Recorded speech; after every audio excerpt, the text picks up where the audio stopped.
Saya sampaikan kepada kalian, sampai kiamat kalian ingin menghancurkan Ba'alawi, ingin menghancurkan para habaib. Demi Allah, kami para habaib, semakin kalian tempa, kami bagaikan besi yang akan semakin panas dan menjadi pedang yang terhunus di leher para lawan. Takbir. Ingat, beliau 13 kali di penjara katanya, keluar masuk penjara. Bukan karena beliau teroris, bukan beliau radikal, intoleran, tapi beliau di penjara keluar masuk 13 kali karena beliau membela daripada rakyat kecil. Coba, ada nggak dari geng Fuad di penjara gara-gara membela atau menyampaikan inspirasi membela daripada hak-hak rakyat? Pernah nggak? Tidak pernah, teman-teman. Padahal beliau yang mengaku paling pribumi, paling nusantara gitu. Malu dong. Oke teman-teman, di segmen kali ini viral video Habib Bahar bin Smith di sini bergema di depan jamaahnya teman-teman.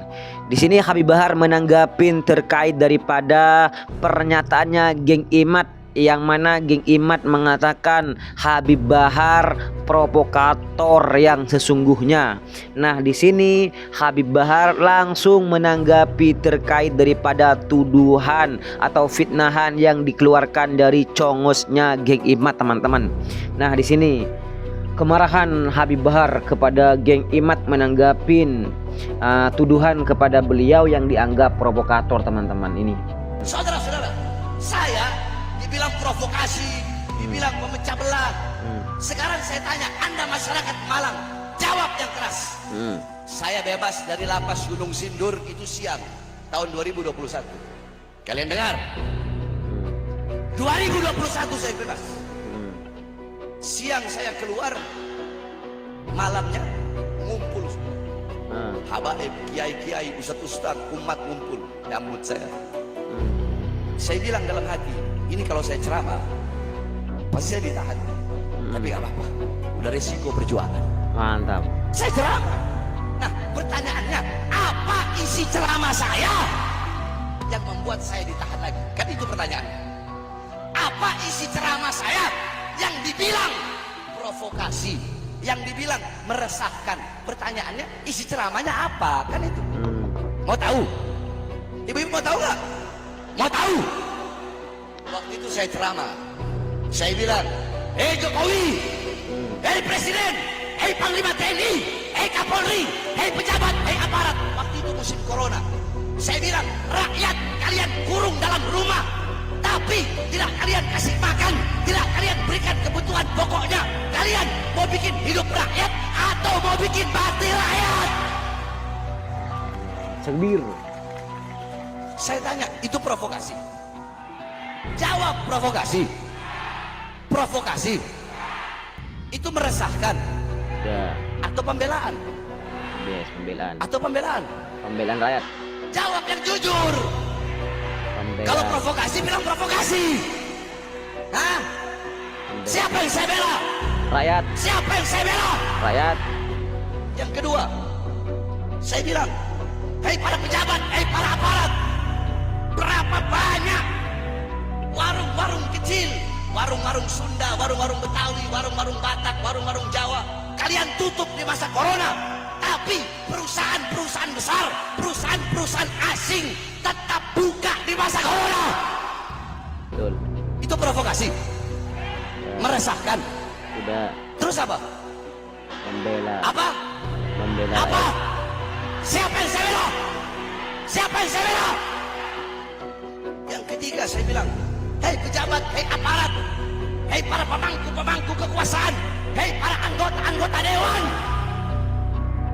Berapa banyak pemuda-pemuda yang pengangguran di masa corona? Pemuda-pemudi banyak yang pengangguran, tetapi tenaga kerja dari asing terus kalian kirim dari Cina ke daerah Polewali, apa ke daerah Morowali. Padahal lagi musim-musim corona, pengangguran banyak, tapi tenaga kerja kalian kirim dari Cina. Itu provokasi. Provokasi. Tidak. Meresahkan. Tidak. Terus apa? Pembelaan. Apa? Pembelaan. Apa? Pembelaan rakyat. Setelah selesai saya ceramah, besok malamnya saya dibawa lagi langsung ke Nusa Kambangan. Tangan saya di borgol, borgol tangan, borgol perut, dari borgol tangan nyambung ke perut, dari borgol perut nyambung ke kaki. Saudara. Kenapa? Ya karena ceramah saya tadi yang membela bangsa dan rakyat. Yang saya bela rakyat, yang saya bela masyarakat, masyarakat yang susah, masyarakat yang kelaparan, masyarakat yang dibohongi oleh para penguasa-penguasa bejat, penguasa-penguasa biadab, masyarakat-masyarakat yang kelaparan, masyarakat yang diberikan janji-janji palsu. Yang saya bela masyarakat rakyat yang susah, yang kelaparan, yang menderita. Oleh karenanya bagi saya, untuk bangsa, untuk rakyat, untuk NKRI, untuk Indonesia, untuk merah putih, jangankan di penjara, nyawa saya, jiwa saya, darah saya murah harganya, tumpah untuk bangsa dan rakyat Indonesia. Saudara, kalian apa yang sudah kalian bikin buat bangsa dan rakyat ini? Jadi jangan ajari saya tentang provokasi. Saya tanya, ceramah saya barusan ini paling 5 menit. Saya bahas Isra Mi'raj tadi, ilmu apa bukan? Ilmu apa bukan? Ilmu. Jadi jangan. Makanya kalau mau lihat isi ceramah saya itu, lihat yang penuh. Jangan hanya melihat dengan mata hasut, dengan mata iri, dengan mata dengki, dengan mata kebencian. Saya sampaikan kepada kalian, sampai kiamat kalian ingin menghancurkan Ba'alawi, ingin menghancurkan para habaib. Demi Allah, kami para habaib, semakin kalian tempa, kami bagaikan besi yang akan semakin panas dan menjadi pedang yang terhunus di leher para lawan. Takbir. Mantap. Jadi jangan. Saya ceramah bela rakyat.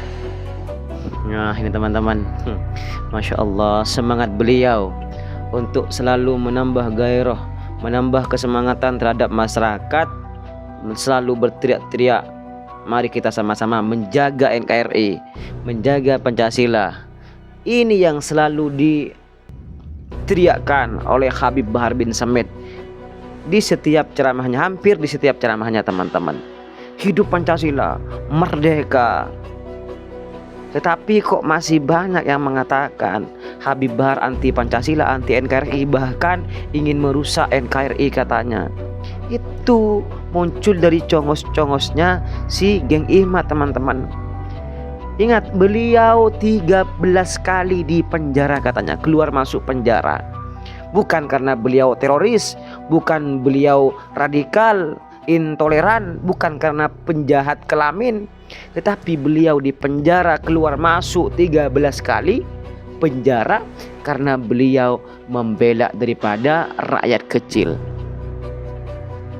Membela daripada rakyat kecil. Coba ada nggak dari geng Fuad di penjara gara-gara membela atau menyampaikan inspirasi membela daripada hak-hak rakyat? Pernah nggak? Tidak pernah teman-teman. Padahal beliau yang mengaku paling pribumi, paling Nusantara gitu. Malu dong. Malu kalian yang mengaku paling Nusantara, tetapi giliran ada hak-hak yang dirampas, yang bersuara, yang angkat bicara pertama kali dari kalangan habaib. Ini contohnya Habib Bahar bin Smith yang tidak pernah henti apabila ada permasalahan terhadap rakyat kecil yang munculnya dari pemerintahan, maka yang akan berada barisan paling depan untuk membela rakyat, yakni gerombolannya habaib teman-teman, termasuk Habib Bahar dan Habib Rizik. Kalian ciut, nggak berani menyampaikan inspirasi, nggak berani teman-teman, takut di penjara mewe. Ya adanya provokasi teman-teman, provokasi, membuat narasi seolah-olah Habib Bahar provokator terhadap masyarakat, terhadap rakyat gitu loh, agar benci terhadap pemerintah. Padahal sebelumnya Habib Bahar menyampaikan terkait daripada dukungannya beliau terhadap Bapak Prabowo apabila Bapak Prabowo menjalankan tugas dengan amanah sebaik-baik mungkin, yakni menghidupkan rakyat, mensejahterakan rakyat, maka akan kami dukung, kata Habib Bahar bin Smith. Tetapi sebaliknya, manakala rakyat dibuat sengsara, maka sampai kapanpun, sampai titik darah penghabisan akan tetap kami lawan, kata Habib Bahar bin Smith teman-teman. Masya Allah, semoga makin banyak orang-orang yang berani seperti Habib Bahar bin Smith teman-teman. Semoga makin banyak nanti kalangan-kalangan ulama yang masih berani untuk selalu menyuarakan, menegakkan daripada amar ma'ruf nahi mungkar teman-teman.